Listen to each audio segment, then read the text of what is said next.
Li Demjimêr şeşî êvariya pêncîvê mehê snorên navbera Bakur û Başûrê Kurdistanê hate girtin. Nêzîkî 6 sed geştyarên Başûrê Kurdistanê û Iraqê bitirî 19 demjimêran li ber deriyê Komelgeha Nîvdewletiya İbrahim Xelîlman. دوێمە لە دوێنە شۆ سعات هەشتەوە لێرێن ئەڵێ تۆزێکی ترنا تۆزێکتر نووسنگەکان هین سنوور ئەکرێتەوە لە ئیبراهیم خەلیل ئەوە تایمە چەندەکەم شۆمی لەسەر مخەباو لەو ساحەیە خەوتووە ئەوە تا سەیری ڕەوشەکە کە خۆتان نەیبینن ئەمە معایلە و گەنجە بۆچی ئاوا لێرێنەکە نووسنگەکان نەزانن کە لە سعات حوتی ڕۆژی شەمەوە سنوور داخراوە بۆچی خەڵک ئاوا مەحتەلەکەن و خەڵکە نێرنە ئێرە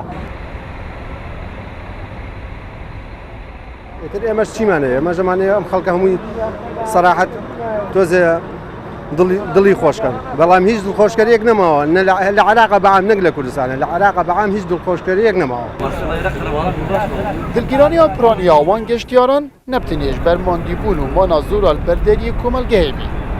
Xerişkirina pareyê sedemekê dîtir bû.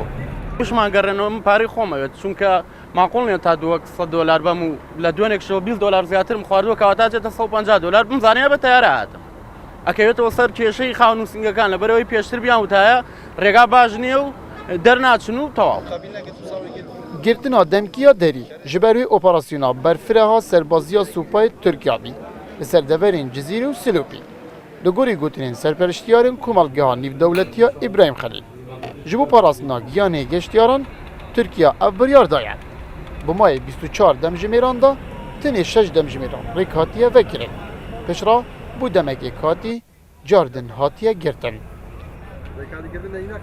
Pêştir ev derî bi deriyê jiyanê ji bo Başûrê Kurdistanê hate niyasîn.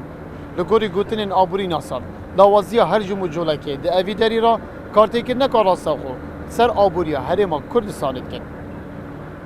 Xerîb Mecîd, Rodal, Komelgeha Nîvdewletiya İbrahim Xelîl.